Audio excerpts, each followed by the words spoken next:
Watching Vybz Cartel tonight in Birmingham, England. His last show in Europe, for now at least. I can't help but remembering when Vybz Cartel first exit those prison doors in Jamaica. Weeks following, every OBEAH man, every pastor, every deacon, every evangelist, everyone, prophetess, prophet, everyone had a message for him from God. God was speaking to all of them, gave them all messages. Now remember, for the 13 years he was locked up, the Lord wasn't speaking to them about Vybz Cartel. No one went to visit. No one went to, like I said, visit, prayed with him or anything like that. Yeah, he was off their radar altogether.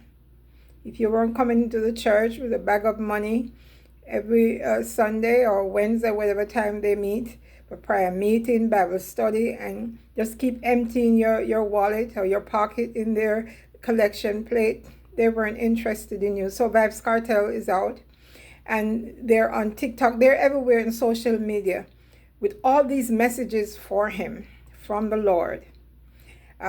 There was one particular guy, his initials are RT.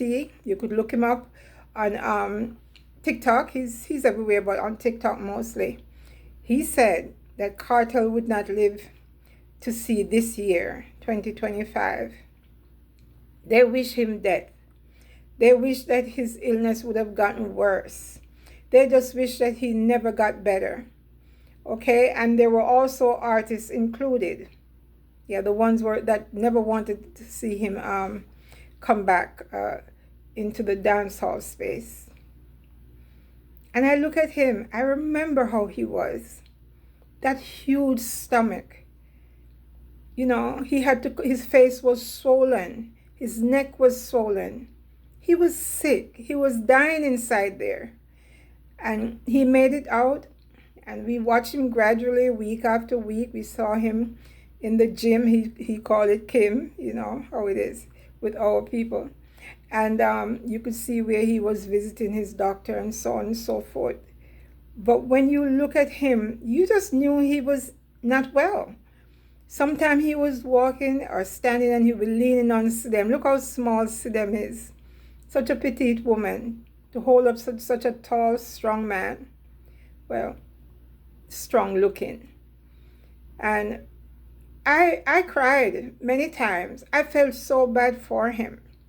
Just knowing that he wasn't able to get any form of health care while he was incarcerated.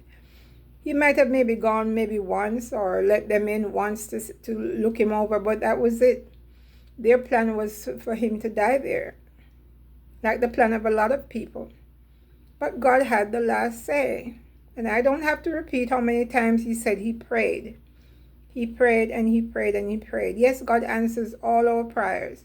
Sometimes it's yes, sometimes it's no. It's not the answer we're looking for. But he's always on time. And he was on time with Vybz Cartel. You could see how much he has accomplished since he came out. Not just shows. But I know from those shows, he has been able to purchase, real estate, Forget about the cars. You only can drive one car at a time. But yes, he has several cars. His family is all set. He's seen about a lot of his friends.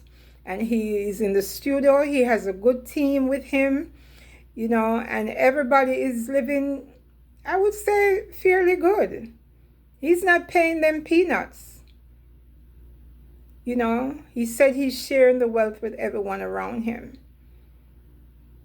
And to see him tonight, he closed the show, it was very emotional. Whenever he sings, God is the greatest.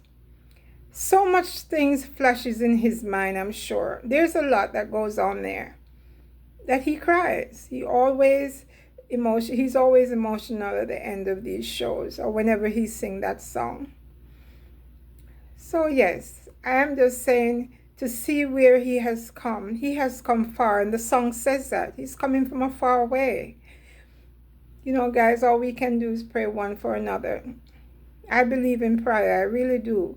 But for all those people, all those church people I don't know, maybe they weren't serving the true and living God that we know of. Maybe it was the devil telling them that he was going to die before the end of last year and he would never succeed, he will never come back into the industry. You know, they just had all these negative things to say, and he saw it. He saw it, he heard it, and if he didn't, people pointed out to him. Okay, anything that he missed, I'm sure someone, brought it to his attention. And I thank God today he's doing fantastic. And, I have to be, fair and be honest. I'm not here to, sugarcoat stuff. What I would like for him to do is just cut down on the drinking, if he can. It has become a habit, and the smoking. I don't know if he needs all this to concentrate. I don't know what it's like to stand in front of, 20,000, 23,000 plus people. Just you on that stage. Yes, there are people that join him at times, but the majority of the time, at least for the first 45 minutes or hour or so, he's alone on stage. And that goes for all artists. That's why a lot of them end up on drugs, they become alcoholic. Just a lot happens to them. We don't know what it's like. We can sit here and say, oh, you need to stop drinking, you need to stop smoking. But like I said, we don't know what it's like for them. Not just him, but being out there on stage. Yes, we know a lot of our reggae artists, they might not drink rum and so on, but we know they smoke marijuana. There's always a spliff in their hand. Always. Even when it's not lit. Okay, so it's a crutch maybe, but I guess everyone needs something.